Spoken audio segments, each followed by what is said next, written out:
बिस्मिल्लाहिर्रहमानिर्रहीम। अस्सलाम वालेकुम स्टूडेंट्स, उम्मीद है आप सब खैरियत से होंगे। अच्छा, लास्ट लेक्चर को हम रिज्यूम करते हैं। चैप्टर नंबर 6 फाइनेंशियल मैनेजमेंट का हम डिस्कस कर रहे थे वैन हॉर्न की बुक से।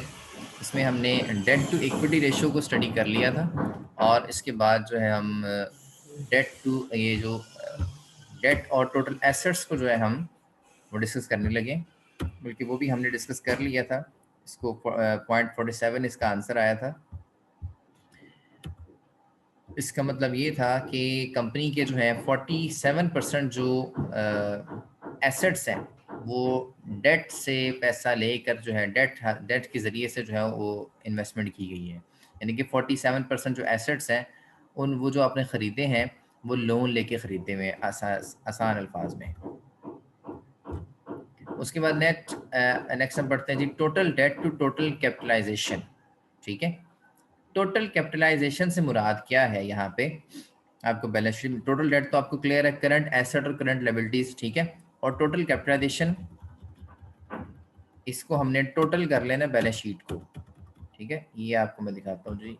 यहाँ पे ये आपकी जी टोटल कैपिटलाइजेशन है $2,169। ये आपकी टोटल कैपिटलाइजेशन, इसको हम टोटल कैपिटलाइजेशन बोलते हैं। ठीक है, ये जो थी आपकी 1139, ये टोटल इक्विटी है। ठीक है, और करंट एसेट, करंट लायबिलिटी और लॉन्ग टर्म डेट्स को जब मिला लेंगे तो ये आपके टोटल डेट्स बन जाएंगे। ठीक है, और जो टोटल कैपिटलाइजेशन है वो आपकी यानी कि पूरी साइड का टोटल डेट्स भी और टोटल इक्विटी, टोटल डेट्स और टोटल इक्विटी दोनों को अगर मिला लें हम, यानी कि ये 1030, 500 और 530 को मिला के 1030 ये वाला, और 1139 इन दोनों को अगर हम मिला लें तो हमारा आंसर बनता है 2169। इतना आंसर हमारा बनता है, ये हमारी टोटल कैपिटलाइजेशन है। ठीक है, तो इसके हवाले से हम बात कर रहे हैं कि टोटल डेट, अब हमारी जो रेशियो है वो total debt to total capitalisation है। ठीक है, तो हम ये देखना चाह रहे हैं। अब देखिए बैलेंस शीट का टोटल आ रहा है 2169। इसमें से जो आपके पास टोटल डेट्स है वो 1030 है। तो आप इस रेशियो के जरिए से ये देखेंगे कि टोटल लायबिलिटीज में से यानी कि टोटल कैपिटलाइजेशन में से डेट्स टोटल जो है वो कितने हैं।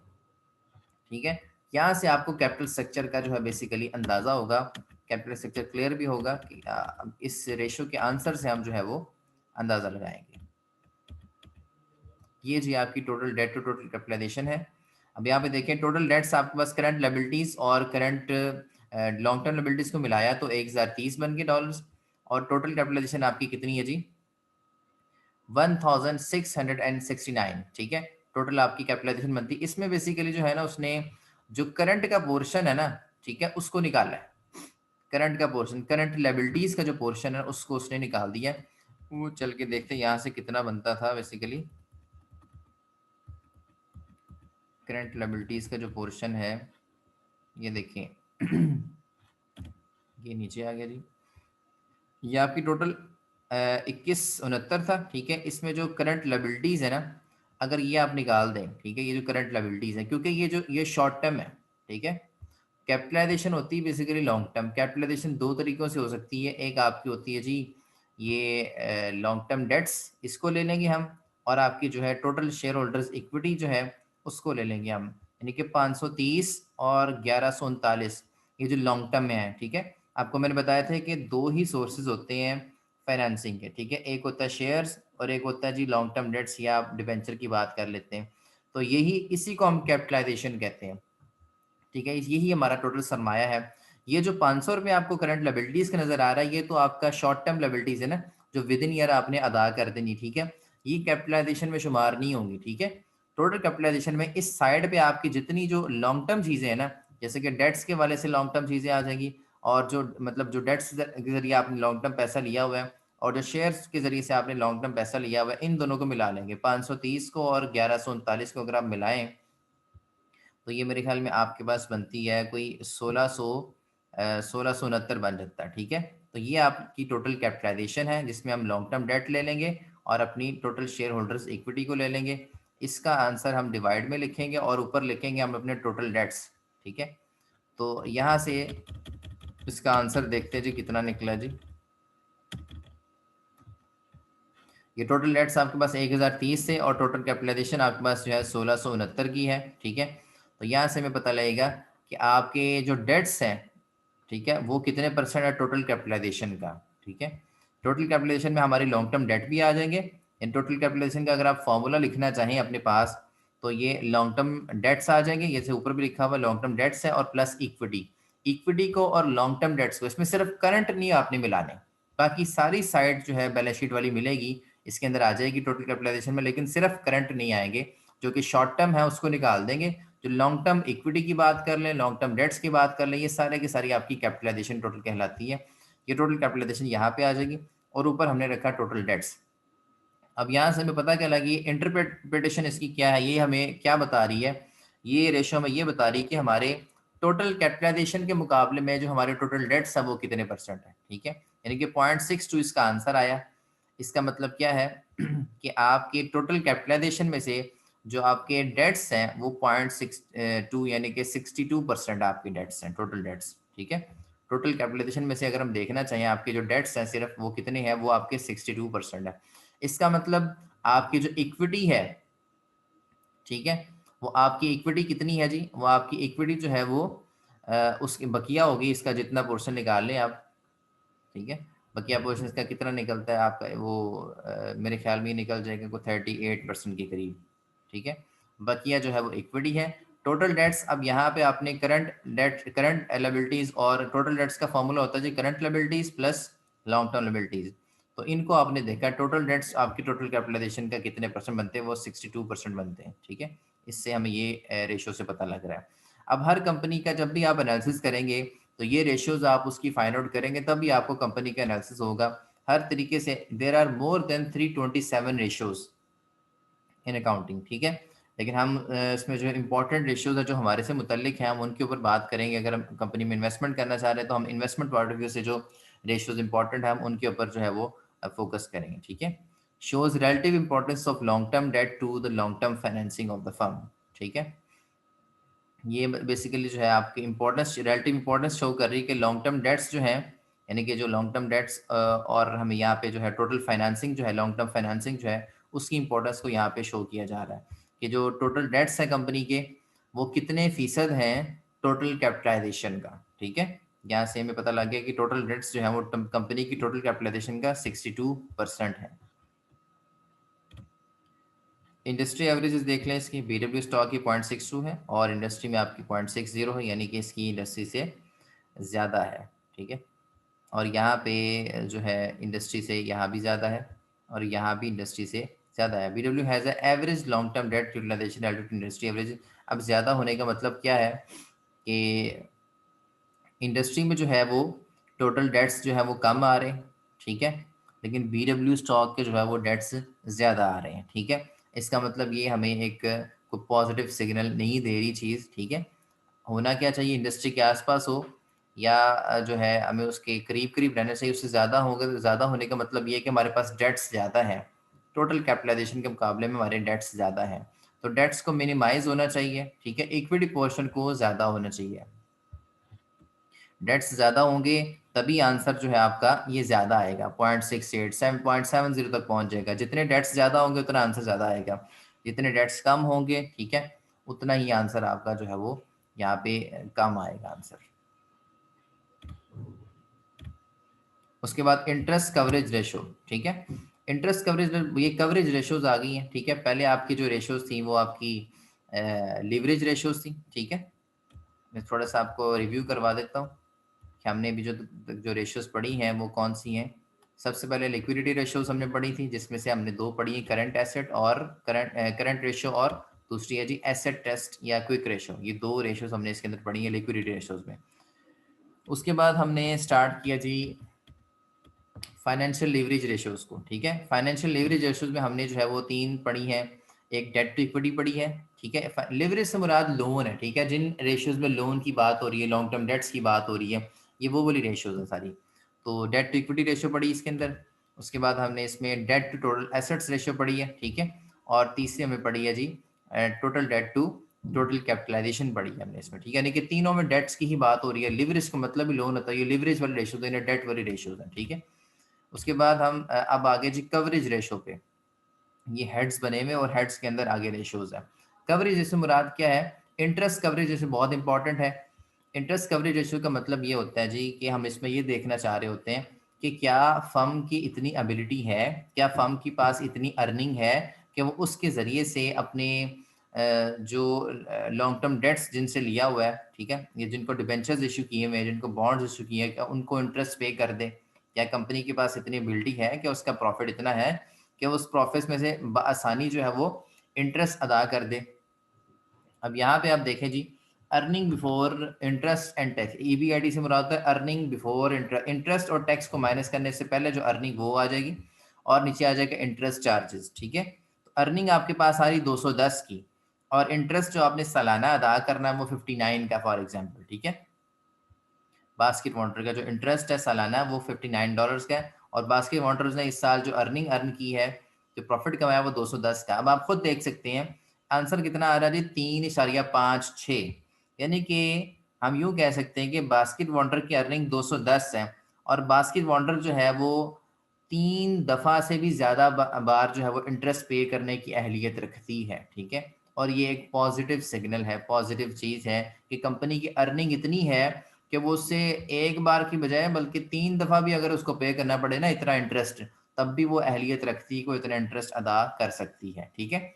अगर फॉर एग्जांपल यहाँ पे ऊपर भी 59 होता, तो फिर हम क्या कहते हैं जी, कंपनी सिर्फ अपना इंटरेस्ट ही पे कर सकती है और कुछ नहीं कर सकती, उसके बाद कुछ नहीं बचेगा। ये डबल भी हो सकता है, ये ट्रिपल भी हो सकता है। तो जितनी ज़्यादा अर्निंग होगी ना, ठीक है, उतनी बार जो है वो कंपनी अहल होगी वो पे करने की, वो पे कर सकेगी। इसका मतलब ये नहीं कि पे करेगी, बस ये हम देखना चाहते हैं कि इंटरेस्ट और कंपनी की अर्निंग में कितना डिफरेंस है। कंपनी के बाद कंपनी कितने टाइम्स ऐसा इतना इंटरेस्ट पे कर सकती है, वो कंपनी की अहलियत यहाँ पे शो हो रही है। ये बेसिकली 3.56 जो आया ना, ये टाइम्स है, इसका आंसर जो है वो टाइम्स में आता है, ठीक है, कि कंपनी 3.56 टाइम्स जो है वो इतना इंटरेस्ट पे कर सकती है। कंपनी की इतनी एबिलिटी है, कंपनी का इतना प्रॉफिट है। बास कंपनीज ऐसे होती हैं जो इंटरेस्ट पे ही नहीं कर पाती। बास कंपनीज ऐसी होती हैं जिनका लिवरेज ज़्यादा होता है ना, जिन्होंने डेट बहुत ज़्यादा लिए होते हैं। इस वही बात आ गई ना, जिनके डेट बहुत ज़्यादा होंगे, ठीक है, जिन्होंने शेयर्स में कम पैसा लिया होगा और डेट में ज़्यादा लिया होगा, उनके ऊपर फिक्स चार्जेस बहुत हैं इंटरेस्ट की सूरत में। उन कंपनीज का प्रॉफिट अगर जो है उनके इंटरेस्ट को ही ना पूरा कर पाए, तो ऐसी कंपनीज में जो है वो फिर उनका दिवालिया हो जाता है, कि वो अपनी इंटरेस्ट जो फिक्स कॉस्ट है उसको ही नहीं पूरा कर पा रहे। तो इसलिए इतना ज़्यादा जो है वो लॉन्ग टर्म डेट्स नहीं लेने चाहिए, इतने ज़्यादा डेट्स में नहीं जो है वो डिबेंचर्स नहीं देने चाहिए, ताकि आपके ऊपर फिक्स कॉस्ट जो है वो फिक्स चार्जेस का जो बर्डन है वो ना पड़े, ठीक है। और आप शेयर्स ज़्यादा 70% तक जो है वो शेयर्स दें, और बाकी 30% आप यूज़ कर सकते हैं। और आपकी अर्निंग भी इतनी होनी चाहिए कि उससे आप बआसानी जो है साल का इंटरेस्ट जो है वो अदा कर दें। अब ये जो बास्केट वंडर्स है, ये 3 दफ़ा इस इंटरेस्ट को अदा कर सकती है, यानी कि इसके पास इतना प्रॉफिट है, ठीक है। तो ये एक पॉजिटिव चीज़ है। हम इंडस्ट्री एवरेज देख लें जी, BW जो है वो उसकी 3.56 है, लेकिन इंडस्ट्री में 5.19 चल रही है, यानी कि ये इंडस्ट्री से पीछे चल रही है अभी, ठीक है। इसको मजीद अपनी अर्निंग को बढ़ाना होगा, ठीक है, यानी कि इतनी अर्निंग करनी होगी उस अर्निंग से 5 दफ़ा इंटरेस्ट पे करने के काबिल हो, ठीक है। अब इंडस्ट्री एवरेज जो है 5 है, होने से इसका मतलब ये है कि इंडस्ट्री में जो दूसरी फर्म्स हैं उनकी अर्निंग्स इतनी है कि वो अपने अर्निंग से 5 दफ़ा अपना सालाना इंटरेस्ट पे करने के काबिल हैं, ठीक है। तो लिहाजा बास्केट वाटर को भी अपनी इस अहलियत को बढ़ाना है। पहले आप देखें 2001 में इसकी अहलियत जो है वो बहुत ज़्यादा थी, बहुत ज़्यादा इसकी अर्निंग थी। अब 10.30 का मतलब है कि 10 दफ़ा अपना इंटरेस्ट ये पे कर सकती थी 2001 में। फिर इसकी कम होगी और मज़ीद कम होती जा रही, ठीक है। इंडस्ट्री की एवरेजेस बढ़ती जा रही हैं और बास्केट वाटर्स की वो कम होती जा रही हैं, ठीक है। तो ये एक नेगेटिव जो है वो एक सिग्नल आ रहा है इस तरफ से कि इससे अगर कोई बंदा जो है, अगर आपने इन्वेस्टमेंट करनी, तो आप इसकी पुरानी जो है इंटरेस्ट कवरेज रेशियो देखेंगे, तो आप देखेंगे यार ये कंपनी तो डाउनवर्ड आ रही है, इसकी अर्निंग्स कम होती जा रही है हर साल। तो आप ऐसे अगले साल और कम हो जाएगी, तो आप ऐसी कंपनी में इन्वेस्टमेंट भी नहीं करेंगे। इस तरह से कंपनीज के एनालिसिस होते हैं। ये उसने जो है एक चार्ट बना दिया आपको, ठीक है, रेशियो का एनालिसिस ईयर बता दिया है, और रेशियो वैल्यू उसने बता दी इंटरेस्ट कवरेज के हवाले से, ठीक है, कि पहले इंटरेस्ट जो है वो इतना कवर कर रही थी, ठीक है, इंटरेस्ट कितने गुना ज़्यादा था, और अब जो है वो मतलब अगले सालों में जो है वो नीचे चली जाएगी, मतलब डाउनवर्ड चली जाएगी, ठीक है। यानी कि नेगेटिव अप्रोच है, मतलब पहले बहुत ज़्यादा उसकी अर्निंग होती थी, अब जो है उसकी अर्निंग कम होगी, और एक ऐसा वक्त आएगा वो अर्निंग जो है और भी मज़ीद नीचे चली जाए। अभी भी नीचे ही है, ठीक है, और ये और से और नीचे जाएगी। तो ऐसा ना हो कि कंपनी दिवालिया की तरफ चली जाए, कंपनी बंद हो जाए। उसी वाले से इसने वो बताया कि लो अर्निंग की वजह से ये प्रॉब्लम आ रही है, पोटेंशियल प्रॉब्लम आ रही है, क्योंकि इसकी अर्निंग जो है वो कम है, इसको अर्निंग को बढ़ाना पड़ेगा, दोबारा से पॉलिसीज डिज़ाइन करनी पड़ेगी ताकि सेल्स बढ़े ताकि और अर्निंग बढ़े। उसके बाद नेक्स्ट आपके पास रेशोज आती हैं एक्टिविटी रेशोज। एक्टिविटी रेशोज से मुराद क्या होता है जी, जो आपकी डिफरेंट एक्टिविटीज़ परफॉर्म हो रही हैं बिजनेस में, जैसे कि आप बिजनेस की मेन एक्टिविटीज़ क्या हैं, परचेज कर लेना, सेल कर लेना, ठीक है, तो ये इनके हवाले से एक्टिविटीज़ के हवाले से जो रेशोज़ हैं उनको हम एक्टिविटी रेशोज़ कहते हैं, ठीक है। तो रिसीवेबल टर्नओवर आ जाता है इसके अंदर, ठीक है। रिसीवेबल टर्नओवर का मतलब क्या होता है जी, indicates quality of receivables and how successful the firm is in its collection, ठीक है। ये फर्म की क्वालिटी को शो करते हैं, ठीक है, और ये बताते हैं कि फर्म कितनी कामयाब है अपने जो डेटर से पैसे हासिल करने में। फॉर एग्जांपल आपने किसी को उधार पे सेल की है, ठीक है, 10,000 की प्रोडक्ट्स आपने सेल कर दी हैं। अब आप इस चीज़ में कितने कामयाब होते हैं कि कितनी जल्दी आप उससे 10,000 रुपया हासिल कर लेते हैं कैश की फॉर्म में, ठीक है। इस चीज़ को चेक करने के लिए हम रिसीवेबल टर्नओवर रेशो जो है वो यूज़ करते हैं, और हमें पता लगता है किसी भी बिजनेस का अगर हम एनालिसिस कर रहे हैं और अगर हम ये देखना चाहते हैं कि इस बिजनेस में कितनी जल्दी लोग जो हैं वो इनको उधार पे चीज़ें खरीदने के बाद पैसे दे देते हैं, तो यहाँ से हमें पता लगेगा कि इस बिज़नेस की जो पोजीशन है वो इस टाइम हालात कैसे चल रहे हैं। Let's take an example. इसका फॉर्मूला है जी एनुअल नेट क्रेडिट सेल्स। आप अपनी जो नेट क्रेडिट सेल्स हैं, ठीक है, नेट क्रेडिट सेल से मुराद क्या है कि सेल में से अगर कोई सेल रिटर्न है वो भी माइनस कर देनी है आपने, ठीक है, और अगर कोई डिस्काउंट है तो वो भी आप सेल में से डिस्काउंट ऑन सेल है वो भी माइनस कर देंगे, तो आपकी नेट क्रेडिट सेल आ जाएगी, ठीक है। नेट क्रेडिट सेल जो उधार पे चीज़ें बेचेगी वो आ जाएंगे, और नीचे आपके रिसीवेबल्स आ जाएंगे, ठीक है।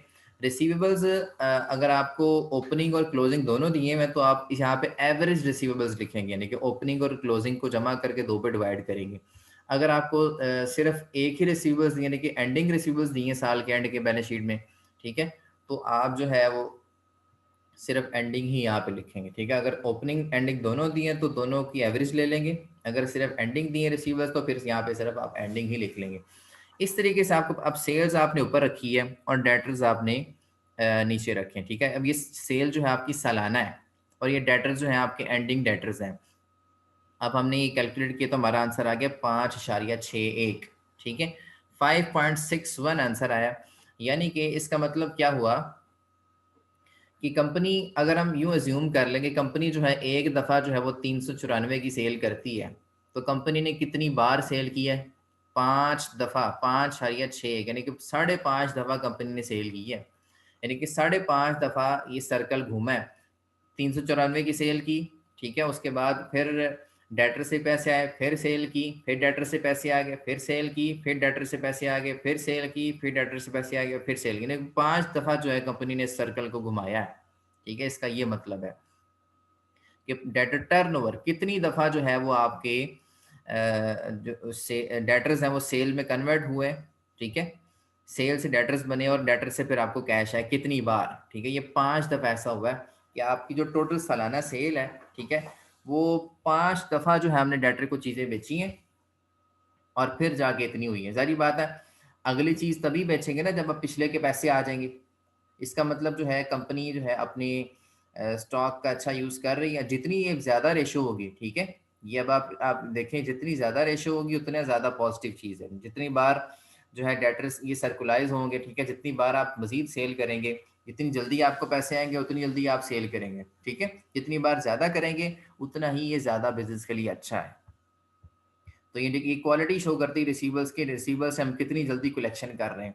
अगर तो यहाँ पे आपकी फॉर एग्जांपल अगर 2 होता आंसर, मिसाल के तौर पर 2 होता, तो 2 का मतलब ये होना था कि कंपनी जो है ना सिर्फ 2 बार ही मतलब डेटर्स को सेल कर पाई है, क्योंकि डेटर पैसे ही नहीं दे रहे, पैसे सेल क्या करेगी।